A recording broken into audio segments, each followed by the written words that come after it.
लगातार विपक्षी दल के विधायक सत्ता पक्ष को घेरने का काम कर रही है और कानून व्यवस्था पर उंगली उठा रही। तो अभी हम बात करेंगे लोजपा विधायक से, सीधे तौर पर जानेंगे आखिरकार जिस तरीके से अब राज्य की लॉ एंड ऑर्डर पर सवाल उठ रहा है और साथ ही राष्ट्रपति शासन की भी मांग की जा रही है। सर, लगातार राज्य के लॉ एंड ऑर्डर पर सवाल दागा जा रहा है आप लोगों की ओर से, क्या कुछ कहेंगे इस पर? देखिए, आप तो देख रहे हैं ना कि दिन दहाड़े रांची जैसे भीड़ भाड़ जगह काके चौक पर हत्या हो जा रही है। अब सवाल तो उठेगा ना, नहीं उठेगा सवाल तो उठना लाजमी है, स्वाभाविक है। हम कह सकते हैं कि जिस तरह से लॉ एंड ऑर्डर की व्यवस्था चरमरा रही है, इस पर सरकार को बहुत गंभीरता से विचार करना चाहिए। लेकिन जो सत्ता पक्ष के लोग हैं उनका साफ तौर पे यही कहना है कि एक दो घटनाएं तो घटती रहती हैं, इन घटनाओं से हम राज्य के लॉ एंड ऑर्डर की बिगड़ती व्यवस्था पर उंगली नहीं उठा अब सकते। सरकार में जैसे रौंदना है रौंद दीजिए, जैसे चलाना है आप चलाइए, लेकिन हम सब के भी तो ड्यूटी बनती है, हम सबका तो कर्तव्य बनता है कि हम राज्य को कैसे, राज्य के लोगों को सुरक्षा हम कैसे दे सकते हैं, हम कैसे सुरक्षित रखते हैं। अगर आप सुरक्षा देने में नाकाम है तो निश्चित सवाल तो हम लोग खड़ा करेंगे ना भाई, कि आप लॉ एंड ऑर्डर की व्यवस्था करने में ठीक ठाक नहीं है। इसलिए हम लोग के भी चिंता है इस तरह के घटना पर विराम लगे। ऐसा नहीं, अब रांची जैसे शहर में नहीं, हजारीबाग, रांची, गिरिडीह, धनबाद, बोकारो, जमशेदपुर, पूरे देखिए राज्य में, तो चिंता है। आखिर वजह क्या मानते हैं जिस तरीके से घटनाओं की जो संख्या बढ़ रही है?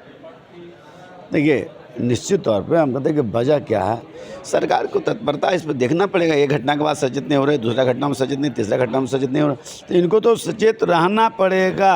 आपकी जिम्मेवारी इस राज्य के जनता ने दी है, तो जिम्मेवारी का आपको निर्वहन करने कैसे सुरक्षित रखिएगा आप। अपराधी के मनोबल को तोड़ना चाहिए, अपराधी के मनोबल को नहीं बढ़ना चाहिए, तो चिंता की विषय है।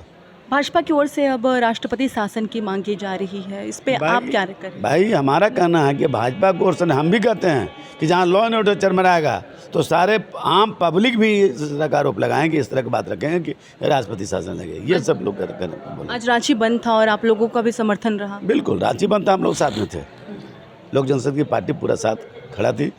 और निश्चित तौर पर बंद भी हम लोग का लोकतांत्रिक अधिकार है। आप लॉ एंड ऑर्डर खराब रहेगा तो हम सबकी चिंता होगा, हम सबके ये जागरूक होना होगा। एक अंतिम सवाल है, आज बजट सत्र का आखिरी दिन रहा, तो ये जो सत्र का है उसकी उपलब्धियां क्या क्या रही है? देखिए, जो सत्र आहूत होती है राज्य के बेहतरी के लिए, राज्य के बजट बेहतर हो, तो हम कह सकते हैं कि राज्य के जितना तेज़ी से विकास होना चाहिए तो नहीं हुआ। इसके पहले भी मैंने कई कार्यक्रमों में कहा है कि हमारे साथ दो राज्य और नहीं हुए थे। राज्य के निर्माण जो हुआ था, गठन जो हुआ था, उत्तराखंड, छत्तीसगढ़ और झारखंड, वो लोग तेज़ी से आगे निकल गए। और ऐसा नहीं कि हम गरीब राज्य, हमारा संपन्न राज्य है, राजस्व के यहाँ बहुत साधन है, ये संपन्न राज्य है, लेकिन हमारा जो नीयत और नीति में कुछ ज़रूर अंतर है। हम नीति बढ़िया नहीं बना पा रहे हैं। कुछ देर पहले ही बाबूलाल मरांडी कह रहे थे कि सरकार एक पदाधिकारियों को कई सारी जिम्मेदारी दे दी गई है, जिस कारण वो अपना काम नहीं कर रहे हैं और इस तरीके की जो घटनाएं हो रही है।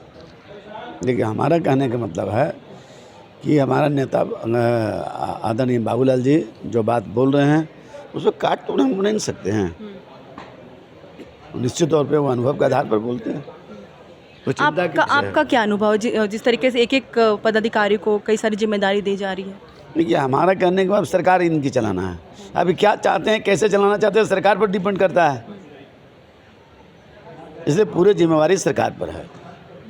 तो ये थे हमारे साथ लोजपा विधायक जिन्होंने साफ तौर पर सरकार पर कई गंभीर आरोप लगाए। न्यूज़ अलर्ट इंडिया के लिए नहीं, सहयोगी राकेश सोनी के साथ महक मिश्रा।